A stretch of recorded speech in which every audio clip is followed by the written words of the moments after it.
أكبر الله أكبر الله أكبر الله أكبر الله أكبر الله أكبر الله أكبر الله أكبر الله أكبر الله أكبر كبيرا والحمد لله كثيرا وسبحان الله بكرة وأصيلا لا إله إلا الله وحده صدق وعده وأعز جنده وهزم الأحزاب وحده لا إله إلا الله والله أكبر الله أكبر ولله الحمد. الحمد لله الذي جعل عيد الأضحى عبادة للمؤمنين، والصلاة والسلام على أشرف الأنبياء والمرسلين سيدنا ومولانا محمد وآله وأصحابه أجمعين. أشهد أن لا إله إلا العلي العظيم، وأشهد أن محمدا صادق الوعد الأمين. أيها الإخوان، اتقوا الله حق تقاته ولا تموتن إلا وأنتم مسلمون. قال الله تعالى: أعوذ بالله من الشيطان الرجيم، بسم الله الرحمن الرحيم. إنا أعطيناك الكوثر فصل لربك وانحر إن شانئك هو الأبتر. Saudara-saudara kaum muslimin dan muslimat yang berbahagia, ungkapan rasa syukur kepada Allah Subhanahu wa taala. Hari ini kita dapat merayakan Idul Adha, dinamakan juga dengan Idul Kurban, di mana hari raya yang menekankan semangat dan sosial dan berkorban. Suatu nikmat yang besar kita dapat berjumpa dengan hari raya besar dan agung ini. Salawat dan salam kita sanjung agungkan kepada Nabi Muhammad sallallahu alaihi wasallam, kepada keluarganya, para sahabatnya dan penerus risalahnya yang terus berjuang untuk tegaknya nilai-nilai Islam di muka bumi ini hingga hari kiamat nanti. Allahu Akbar, Allahu Akbar, walillahil hamd.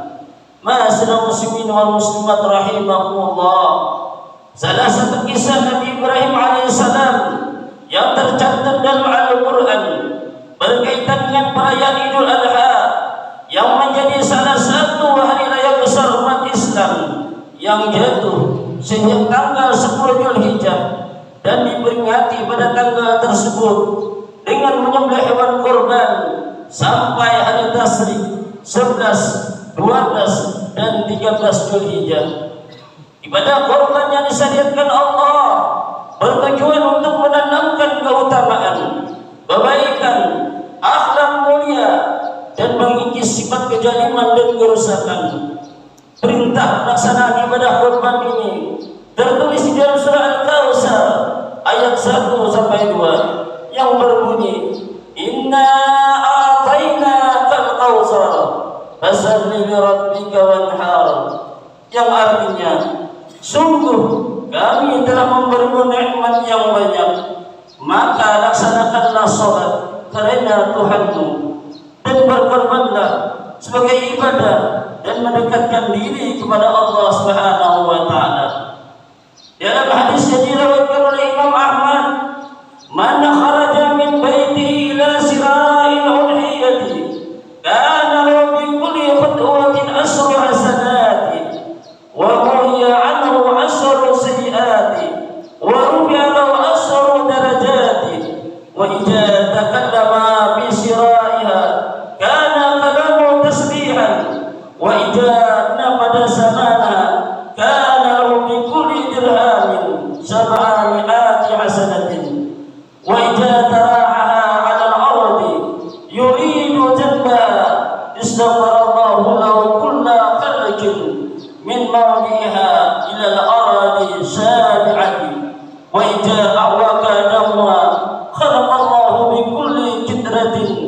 indaniha asratun minal malaikati yastaghfiruna lahu ila yaumil qiyamah.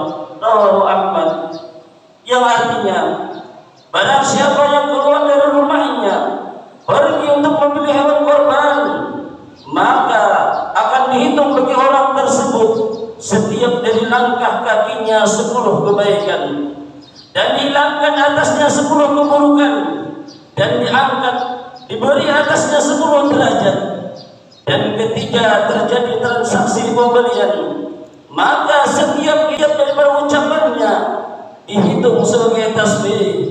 Dan ketika akad pembelian berlangsung, maka setiap dirham 1 rupiah yang disamakan dengan 700 kebaikan. Dan ketika hewan tersebut diletakkan, yang dibaringkan di atas bumi untuk dipotong, maka setiap makhluk yang ada di bumi sampai lapis ke-7 akan memohonkan ampun atas orang tersebut. Dan ketika darah dari hewan tersebut telah dialirkan, maka Allah Subhanahu wa ta'ala menjadikan setiap tetes dari darah tersebut 10 malaikat yang selalu memohonkan ampun sampai hari kiamat. Hadis riwayat Ahmad. Allahu Akbar, Allahu Akbar, Allahu Akbar, walillahil hamd. Ma'asyiral muslimin wal muslimat rahimakumullah. Allah Subhanahu wa ta'ala telah berfirman di dalam surah As-Sad ayat 10 sampai 11. Ya ayyuhalladzina amanu hal adullukum ala tijaratin tunjikum min adzabin alim.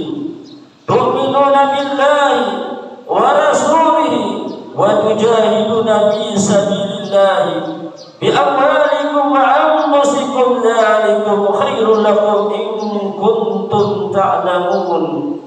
Yang artinya, wahai orang-orang yang beriman, maukah kalian aku tunjukkan suatu perdagangan yang dapat menyelamatkan kamu dari azab yang pedih, yaitu kamu beriman kepada Allah dan Rasul-Nya, dan berjihad di jalan Allah, dan harta dan jiwamu itulah yang lebih baik bagi kamu jika kamu mengetahui. Ayat di atas menerangkan bahwa umat Islam bisa berkorban apa saja yang ia mampu dan miliki, baik berupa harta, tenaga, pikiran, ilmu, pengetahuan, pangkat, jabatan dan sebagainya, asal jangan duduk saja tanpa ada pengorbanan yang berarti untuk umat. Dengan demikian, Islam tidak memberi tempat pada sifat mementingkan diri sendiri atau egois, sebagaimana Allah tegaskan dalam firman-Nya di dalam surah Al-Asr ayat 9 yang berbunyi, wa yusiruna ala anfusihim walau kana bihim khasasah, yang artinya, dan mereka lebih mengutamakan orang lain daripada diri mereka sendiri, meskipun mereka juga memerlukan apa yang mereka berikan. Maka jelaslah bagi kita tentang makna dan hikmah hari raya kurban ini, di mana Allah dan Rasul-Nya menganjurkan agar kita yang memiliki kemampuan untuk berkorban dengan menyembelih hewan ternak, baik itu berupa unta, sapi atau lembu ataupun kambing, kemudian daging dari korban tersebut nantinya dibagi-bagikan untuk fakir miskin. Hal yang demikian mengandung suatu pelajaran yang besar untuk melatih dan mengarahkan supaya umat Islam yang beriman dan bertauhid pada Allah Subhanahu wa ta'ala hendaknya menjadikan pengorbanan itu suatu keutamaan untuk menuju kebahagiaan dan keselamatan hidup di dunia dan di akhirat nanti.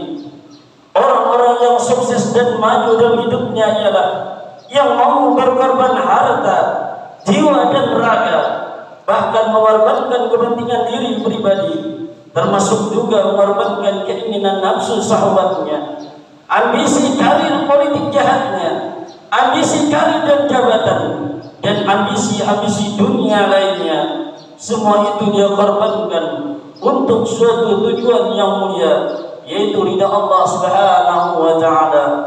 Ma'asyiral muslimin, sungguh sangat disesalkan sekali akhir-akhir ini sifat berkorban sudah mulai pudar dimakan zaman, sehingga banyak orang-orang menganut paham individualisme, yakni mementingkan diri sendiri, hilang sifat tolong menolong, balas kasih pada sesama, yang mengakibatkan terjadi banyak kebincangan dan ketimpangan.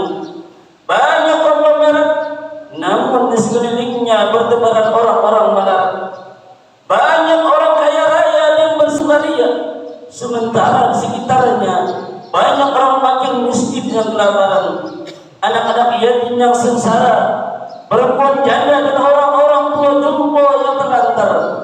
Banyak gedung-gedung dan rumah-rumah mewah, besar dan bagus, sementara masih banyak tempat-tempat ibadah yang rusak, tempat belajar yang hampir roboh, rumah-rumah pemeliharaan anak yatim piatu, dan fakir miskin tidak terurus dengan baik.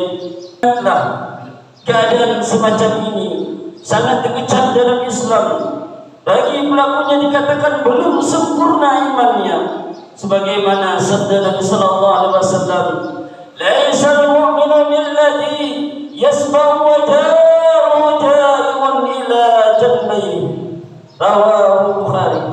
Yang artinya, bukanlah seorang mukmin orang yang dirinya kenyang sedang tetangga sekitarnya kelaparan. Maka bagi bagi umat Islam yang mau memperhatikan kepentingan orang lain atau kesejahteraan umum, digolongkan orang yang dalam dirinya terhimpun keimanan, sebagaimana disebutkan dalam satu hadis, "Salasun man jama'ahunna faqad jama'a imana, al-imsaku min nafsika wa basalu salami lil 'alami wal infaku min al-abqari." Rawahu al-Bukhari. Yang artinya, ada tiga hal yang apabila seseorang dapat menghimpun semuanya dalam dirinya, maka sungguh dia telah menghimpun iman. Yang pertama, mampu mengendalikan diri. Yang kedua, memberikan kesejahteraan terhadap alam, yakni orang yang di sekitar. Yang ketiga adalah bersedekah walau dalam keadaan yang memerlukan, yakni yang diberikan.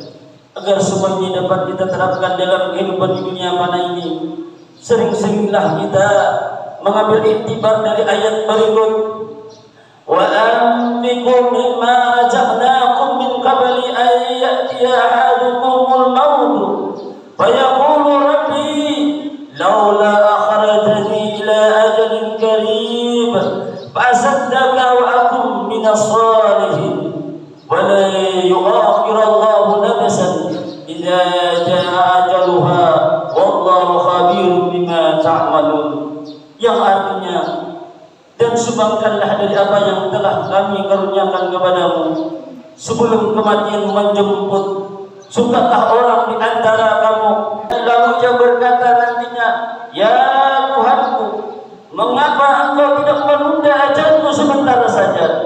Niscaya aku akan bersedekah dan aku akan termasuk orang-orang yang saleh." Allah sekali-kali tidak akan menunda kematian seseorang apabila telah tiba waktunya kematian, dan Allah Maha mengetahui apa yang kamu kerjakan. Allahu Akbar, Allahu Akbar, Allahu Akbar, walillahil hamd. Ma'asyiral muslimin wal muslimat rahimakumullah. Dengan mengingat kematian, cukuplah jadi nasihat yang baik bagi kita untuk mengerjakan kebaikan dan meninggalkan perbuatan dosa yang dibenci oleh Allah, karena kita tidak pernah tahu kapan ajal akan menjemput kita. Boleh jadi hari ini hari terakhir kita berudara di dunia, dan besok kita sudah terbaring terbujur kaku bersendirian di dalam kubur. Karenanya ambillah kesempatan hidup ini untuk menanam suatu kebaikan, sehingga kelak kita dapat memanen hasilnya. Akhirnya mudah-mudahan Allah Subhanahu wa taala menguatkan iman dan menolong kita dalam mengabdi kepadanya, agar kita dan keluarga kita selamat dan lurus ketika menerima ujian dan cobaan hidup di dunia. Dan anugerahkanlah kami nantinya husnul khatimah, yakni wafat dalam keadaan baik, dalam keadaan beriman. Amin ya rabbal alamin. Alhamdulillah, wassalatu wassalamu ala Rasulillah. Ittaqullah. A'udzu billahi minasy syaithanir rajim. Faman ya'mal mithqala dzarratin khairan yarah wa man ya'mal mithqala dzarratin syarran yarah. Yang artinya, dan barang siapa mengerjakan kebaikan seberat jalan, niscaya dia akan melihat yakni balasannya. Dan barang siapa yang mengerjakan suatu kejahatan sebesar jalan, niscaya dia nanti akan melihat balasannya. Aqulu qouli hadza wa astaghfirullahal azim li wa lakum wa li sayyidil muslimin wal muslimat wal mu'minin wal mu'minat fastaghfiruhu innahu ghafurur rahim. Terima kasih telah menonton. Semoga bermanfaat. Jangan lupa subscribe, like, komen, dan share.